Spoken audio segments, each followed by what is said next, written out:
చూడమ్మా, నువ్వు వెనక్కొచ్చింది ఈ సెల్లు తీసుకెళ్ళడానికని నాకు తెలుసు. కానీ నీకు తెలియాల్సింది ఏంటంటే, ఇది నువ్వు మాట్లాడే ఫోన్ మాత్రమే కాదమ్మా, నిన్ను కాపాడే నేను నమ్ముకున్న ఎంకన్న బాబాని.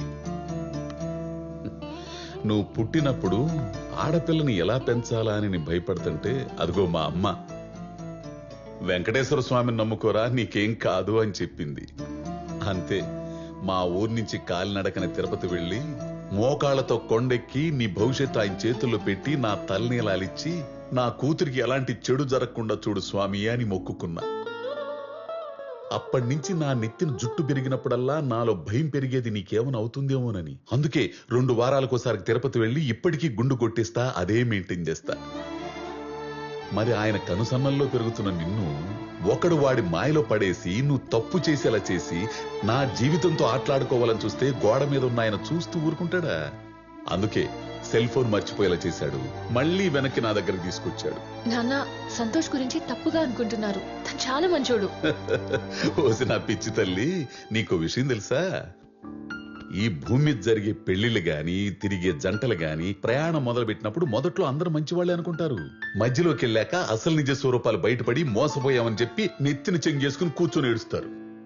నాన్న, మీరు చెప్పే పర్సన్ లాంటి వాడు కాదు సంతోష్. ఒక్కసారి కలిసి మాట్లాడితే. ఏందమ్మా కలిసి మాట్లాడుకునేది? ఫోన్ లో పోట్లాడుకుంటేను. రాత్రి జరిగింది చెప్పలేదా? అది చెప్పడు. బేబీ, పప్పి, నిద్రలు ఇచ్చావా, స్నానం చేశావా, ఏ సోపు రుద్దుకున్నావు, ఏ సెంటు కొట్టుకున్నావు, ఏ టిఫిన్ తిన్నావని ఎదవ సోదంతా అడుగుతాడు గాని నీ బాబుని తిట్టి తగలెట్టానని మాత్రం చెప్పడే. ఏమ్మా, మెసేజ్ పంపించాడు కదా, చదవనట్టు అలా యాక్ట్ చేస్తావేంటి? మీ మీద నానా, ఆ మెసేజ్ నేను చూడలేదు, ఇప్పుడే అడుగుతాగాగు. ఇప్పుడు ఫోన్ చేస్తే ఏం చెప్తాడు? తాగిన మత్తులో తెలియకుండా ఏదేదో వాగేశాను, సారీ బేబీ అంటాడు. దానికి నువ్వేమో just live it, let's still it అనేసి వాడి కౌగిలికి వెళ్ళిపోతావు, కరిగిపోతావు. తర్వాత మళ్ళీ మొదటికి వచ్చేస్తారు. 25 సంవత్సరాలు పరాయి కన్ను పడకుండా పెంచుకున్న పిల్లని మాయ చేసి తండ్రిని మోసం చేసేలా చేసిన వాడికి మళ్ళీ తిరిగి తనకు అనుకూలంగా మార్చుకోవడం పెద్ద పనా చెప్పు? చూడమ్మా, మీ నాన్నకి నీ మీద ఉన్న ప్రేమ కంటే నీకేమైపోతుందో అన్న భయమే చాలా ఎక్కువ. నా మాట విని ఆయన చెప్పిన సంబంధం చేసుకో. ఆయన కాస్త ధైర్యంగా బతికేడు చూడు, లేకపోతే అంతా సమాధే. అవునమ్మా, మా అమ్మాయిలాగా నువ్వు అన్ని మ్యాచ్ చేసినా ఈ ఒక్కసారికి మీ నాన్నగారు చూసిన సంబంధం చేసుకో. ఎందుకంటే అన్నిసార్లు నువ్వు ఫోన్ మర్చిపోలేవు, మళ్ళీ వచ్చి ఆయన బతికించలేవు.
హాఫ్ వేలో ఓపెన్ చేస్తే అదన్నమాట మ్యాటర్. తన సెల్ ఫోన్ తెచ్చుకుంటాను నేను గర్ల్ ఫ్రెండ్ బాయ్ ఫ్రెండ్ నెంబర్ని బ్లాక్ చేసింది. ఈ లవర్గాడికి ఏమైందో తెలియక ఎవరిని అడగాలో అర్థం కాక మార్నింగ్ నుంచి ఎండలో ఎండిపోయాడు అనమాట. ఈ లవర్గాడు ఇంతేనా? ఉర్రే, ఆ లవర్ ఆ పదం ఏదో సరిగ్గా పలకరా. చివరి డ్రా తీసుకొచ్చి మధ్యలో పెట్టి, మధ్యలో రా తీసుకెళ్లి చివరిని పెట్టి దాన్ని నలిపేసి ఇస్త్రీ చేస్తున్నావు. ఇంతకీ ఆ లవర్ అది నేను చెప్పానే. అదంతా ఎందుకులే గానీ, ఇప్పుడు ఏంటి, నువ్వు అర్జెంట్ గా పద్దుతో మాట్లాడి వాళ్ళ గుండు తండ్రితో జరిగిన గొడవంతా చెప్పి నీ నెంబర్ అన్బ్లాక్ చేయించుకుని ప్యాచప్ అయితే తప్ప మాతో చీర్స్ కొట్టనంటావు, అంతే కదా? నువ్వు చెప్పినంత ఈజీ కాదు. అక్కడ పొద్దు నుంచి ఆడబాబు ఇంట్లో తగలడ్డాడు.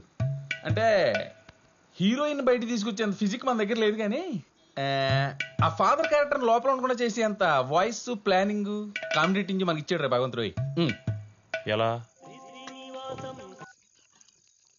హలో హలో, గుండు గోపాలం గారా? నా పేరు గుండు గోపాలం కదమ్మా, తిరుమల శెట్టి గోపాలం. అందులో కూడా గోపాలం ఉంది కదా సార్. ఏం కావాలి? సార్ నన్ను గుర్తుపట్టారా? లక్ష్మిని, విజయలక్ష్మిని. మీ కాలనీలో అప్పడాలు వేస్తుంటాను కదా. అప్పడాలు వేసేదానికి ఆడవాళ్ళు తెలుస్తావు కానీ నాకు ఎలా తెలుస్తావమ్మా? నేనే టెన్షన్ లో ఉన్నావు కానీ తర్వాత చెయ్యి. సార్ సార్ సార్ నాది టెన్షనే సార్. మీ కాలనీ అంతా అప్పడాలు సప్లై చేసి ఇంటికి వెళ్దామని బస్ స్టాప్ లో నుంచుంటే ఇక్కడ ఆటో డ్రైవర్లు నన్ను క్రీక్ అంటే చూస్తున్నారు సార్. క్రీక్ అంటే కొంచెం వచ్చి హెల్ప్ చేయండి సార్. నేను ఇక్కడ రెడ్ శారీలో బ్లౌజ్ లెస్ స్లీవ్లెస్ బ్లౌజ్ లో సెక్సీగా నిలబడి ఉన్నాను సార్. రండి సార్. అయినా స్లీవ్లెస్ జాకెట్ వేసుకుని సిల్క్ చీర కట్టుకుని రాత్రి 9 గంటల దాకా నువ్వేం చేస్తున్నావు అక్కడ? అంటే అందంగా ఉండటం నా తప్ప సార్? రండి సార్, నేను మీకోసం లైన్ లోనే ఉంటాను సార్. సరే లైన్ లోనే ఉండు, వస్తున్నా. నువ్వు వెళ్ళరా, నీ పని అయిపోయింది. అన్ని కనపడేటట్టు అప్పడాలు సంచేసుకుని నిలబడితే ఎగబడకుండా ఎందుకుంటారు? నీ గురించి కాలనీ మొత్తం ఎదుగుతుంటే నువ్వు ఇక్కడ కూర్చుంటావా? అమ్మ అన్నం పెట్టలేదు అలిగి ఈ అరుగు మీద కూర్చొని ఎవరితో సోచి చెప్తావు నువ్వు? అమ్మా దొరుకుతాడేమో చూడు. దొరికాడు మిస్టర్. బొట్టెట్టుకుని గుడి. తొందరగా రండి సార్. ఇదిగో నిన్నే. ఏమైంది? సార్ వీడు నా పెట్టి తాళం తీసేసేలా ఉన్నారు సార్. నా మీద ఏదైనా ఆగ్రహించడం జరిగితే దానికి కారణం మీరే అవుతారు సార్. ఎందుకంటే నా ఫోన్ నుంచి వచ్చిన లాస్ట్ కాల్ మీదే. వస్తున్నావా లేదా? గుండు, నా హార్ట్ బీట్. వస్తున్నాను, ఉండవమ్మా. వద్దు, మేడ పైన బట్టలన్నీ తీసుకురా. సరేమ్మా.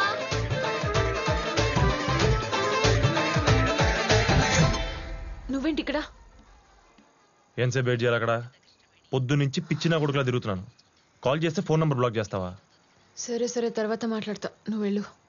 నేను వెళ్ళను. నువ్వు అర్జెంట్కి బయటికి రా. నాన్న ఉన్నారు. లేడు, నేనే బయటికి పంపించాను. ఇప్పుడు నువ్వు వస్తున్నా రావట్లేదా? పొద్దు సీరియస్ గా చెప్తున్నాను.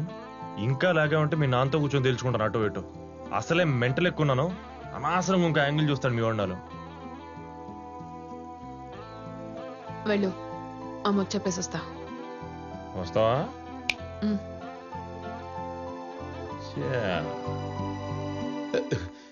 ఏవమ్మా అప్పడాల విజయలక్ష్మి, ఎక్కడుండా?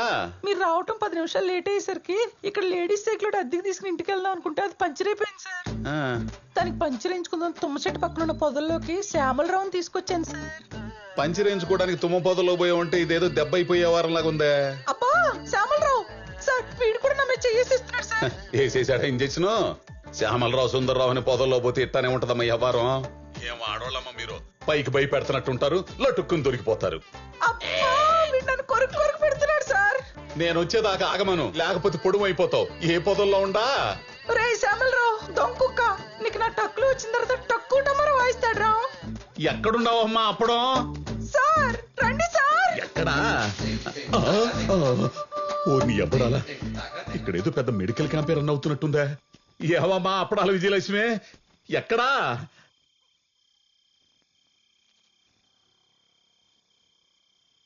హలో, మా నాన్న ఎందుకు తిట్టావు? అసలు మా నాన్న మీద ఎవరు అరవమని చెప్పారు? అదే చెప్తున్నాను. నిన్న నైట్ కార్ డోర్ దగ్గర జరిగిందని కోపంలో వెళ్తూ వెళ్తూ నువ్వే కదని క్యాజువల్ గా మెసేజ్ పెట్టాను. నేనే ఎమోషనల్ పెట్టానో నీకు అర్థమవుతుంది కాబట్టి చూసి డిలీట్ చేస్తావు అనుకున్నాను. ఆయన చూస్తాడని నువ్వు సెల్ ఫోన్ తీసుకెళ్ళి ఆయన చేతిలో పెడతావని నాకేం తెలుసు? How could I have imagined? ఏదో అన్నోన్ నెంబర్ నుంచి కాల్ వచ్చి హాఫ్ వేర్ నోటుకు వచ్చి మాట్లాడుతుంటే ఎవడు అని అడిగాను.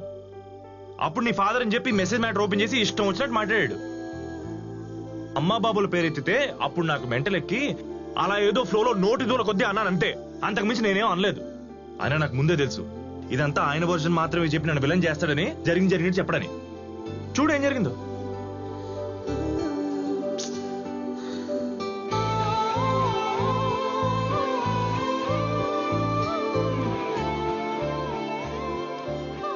వద్దు, జరిగిన దానికి వచ్చి సారీ చెప్పండి చెప్తాను. ఆయన పెద్దోడు, ఒక మాట అంటే నేనే పడాల్సిందే. I understand. కావాలంటే మీ ఇంటికి వచ్చి మీ నాన్న కాళ్ళ మీద పడతాను. I have no ego.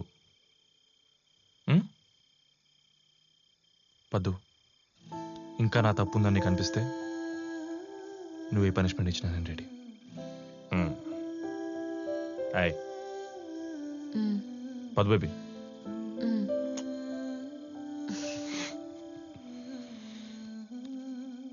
అది కాదే, ఇన్నాళ్ళ నుంచి నన్ను చూస్తున్నావు. నేనేంటో తెలిసి కూడా వన్ సైడ్ వినేసి నా నంబర్ బ్లాక్ చేస్తే నేను ఏమైపోతానే? బాబోయ్, నాకేం అర్థం కావట్లేదు. పొద్దున్నుంచి ఆయన టెన్షన్ చూడలేక ఇందాకేదో మ్యాచ్ తెస్తా అంటే సరే ఓకే మీ ఇష్టం అనేసా నీ మీద కోపంతో. సరే నీ ఇష్టానంత మాత్రం పెళ్ళి అయిపోద్దా ఏంటి? మ్యాచ్ సంగతి నేను చూసుకుంటాను. నువ్వు దయచేసి నా నంబర్ అన్బ్లాక్ చేయి తల్లి, ప్లీజ్ ప్లీజ్.